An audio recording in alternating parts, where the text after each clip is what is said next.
Hi everybody, this is Garcia and I'm very excited to be here. Thanks so much for having me.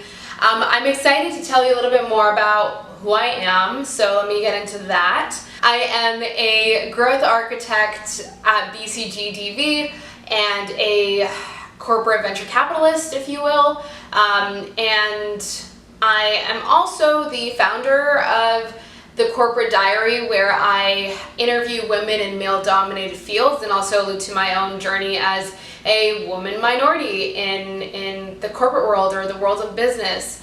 I'm also a Forbes contributor and have over 20,000 subscribers across different platforms.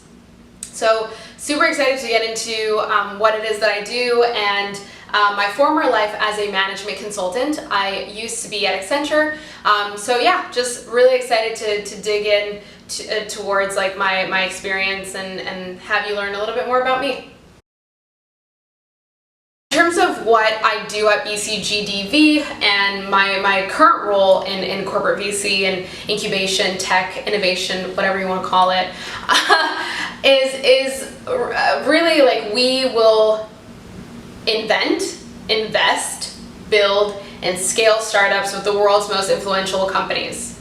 So what that means is we will work with corporate partners, so Fortune 500s, and we will invent new businesses. So instead of consulting for businesses, we will create new companies, brand new companies, and innovate from the ground up. We will go through an innovation phase, incubation phase, and commercialization.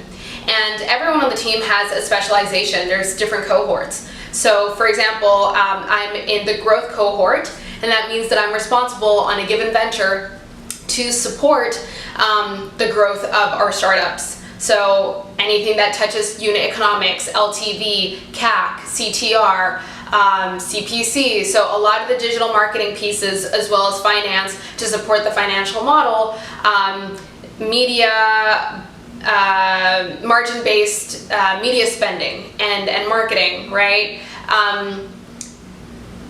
Making decisions that will impact the go-to-market strategy, building it out, but actually executing on it so that we are reducing the cost of acquisition while also scaling our lifetime value of the customer or the revenue model or the revenue side. So really cool work that I get to be a part of, and every day is different. Every single venture we work on is different. What I love about the growth cohort as well is that we get to also work on other kinds of ventures. Sometimes it is more BCG focused, with their due diligence support whenever private equity companies work with the Boston Consulting Group. So that's really cool to be there and get that experience, get that I guess more market heavy experience. So yeah, I really enjoy it.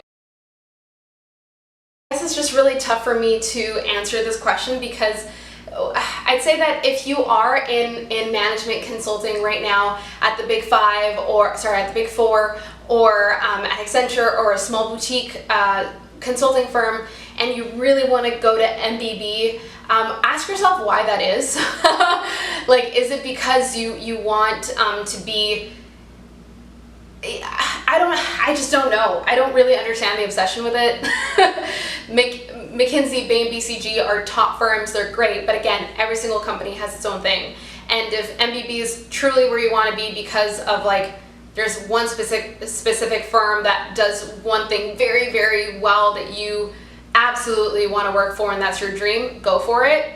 But my advice there would just be two things. One, either you get an MBA and then you try to like go for those companies again if you didn't do it through your undergrad, or you gain enough experience and position yourself as an expert in a specific field.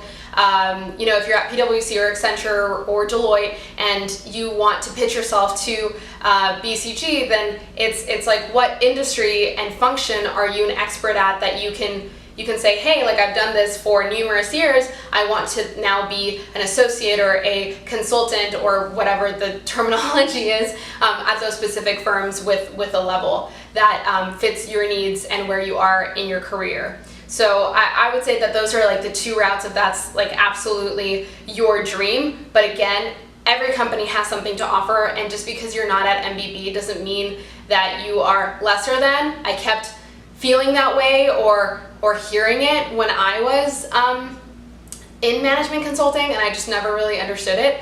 Today, you know, working with BCGers and consultants, we actually see every other consulting firm for what they have to offer. Like Accenture is really well known for digital transformations. So we appreciate those qualities in a lot of Accenture folk. You know, Deloitte as well. Like there's Monitor Deloitte. There's just so many great groups, and everyone's doing really cool things. So I just say, ask yourself why you're looking to leave, where you're looking to leave, and where do you want to position yourself, and why is that? Is it really a reflection of like this MBB, or is it like reputation, or is it because you know truly that the work itself is going to be very different from where you are? So yeah, that's my advice there. What skills do you think are great for consulting that can trickle into corporate venture capital? Yeah, a couple of things. So in consulting, you get to see a variety of different industries. And venture capital is pretty much a space where you invest in various industries because it's finance. Like you want to be able to diversify your portfolio across a variety of different industries, even if the firm is focused. So corporate VC is a little bit different. Yes, at BCGDB our model is we're innovating and building new companies from scratch with our teams. So the fact that I can be staffed on a couple different ventures throughout a year, I could be building a financial services type of company, right? So I could be building like a digital bank. The fact that I was able to consult in the past for some of the largest banks in the world really helps because I know what it's like to be a part of a large digital transformation at its finest, and what kind of problems we've encountered or obstacles, and that way I can remember that and say, hey, I gained these skills from product management to experience design to growth, right? Or like even PMO, like project management, to be able to bring these skill sets back to the team, even though my responsibility is truly growth on a given venture. I'm still helping the business, right? So having that industry as well as functional expertise is really great, because in consulting, and this is something that I wish we would explain a little bit more to people, is what is your role, right? As a venture capitalist, like you're kind of more in charge of the business side. Like you're in charge of the due diligence of a company that you're gonna buy, invest in. Yeah, I guess buy. And in corporate VC, you're thinking about that, right? Because you're investing in your own project or startup. And I'd say having a cross-functional view of what it takes to build a new company from scratch is super important, and you get that in consulting. You get to work on, for example, I was a product manager, even though my title wasn't product manager, it was like business analyst, and I was like, what am I doing? I was writing user stories, I was writing features, and now when I speak to product managers on my teams, I know what they're talking about when they talk about like Jira by Atlassian. I probably can't pronounce that properly still. But anyway, I know their world a little bit because I had their role for like a 3-month stint, right? Or for a year.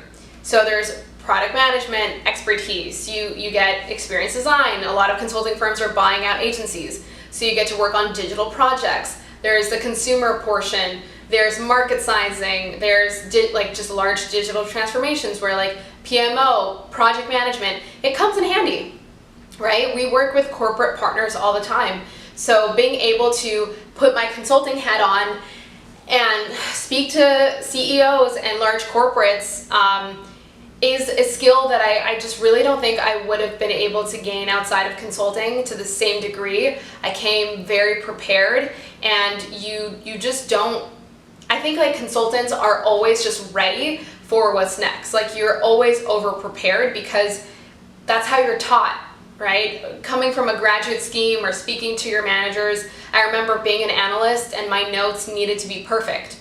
I remember also just like the consulting readiness or the professionalism that I needed to have. So getting to meetings early, Zoom calls, like you got to be on time. You have to have like things printed, just like all these different things that make a good consultant or a good analyst. They come in handy later on in your life because, yeah, you're speaking to CEOs and large corporates that I just don't think that other people can get the same exposure at a young age than consultants, to the same degree, right? Like, there's investment banking, there's a couple of other great programs out there, but that consulting readiness really just I think scales you to be on top of it. So just to summarize, that would be the industry expertise, functional expertise, and consulting readiness or professionalism are all transferable skills. It has not been pretty. It has not been pretty. But I want to think about what's best for you. Like, how can I help you? And I would say, if you are a woman, I wish that someone would have told me going into consulting, be ready and watch out for a couple things. I wish that somebody would have told me it's not going to be easy. It's not this like rosy-dozy, like perfect place. When you're in your first year, it's wonderful because you're a baby. Like, people want to help you, and no one really sees you as competition, and that's kind of like anywhere in life. When you're underestimated and you're learning, like, no one really thinks of you as a threat. But I think as women, as we keep going up the ladder, I hate ladders, I'm sorry. As we continue doing well in our careers, I wish someone would have told me that women are harder on other women, and to just watch out for that and learn how to deal with generational differences. Something on top of the minority question is Amy Cooper. I wrote an article on the Corporate Diary alluding to how to tactically help people who have Amy Cooper as their boss, pretty much a Karen. So if you have a Karen as your boss and you're a minority or you're a woman and you're like, how do I deal with this like white privilege? Then check out how to deal with your Amy Cooper of a boss. Anyway, so that is it for me. This was so much fun. Thank you so much for having me. I had the best time.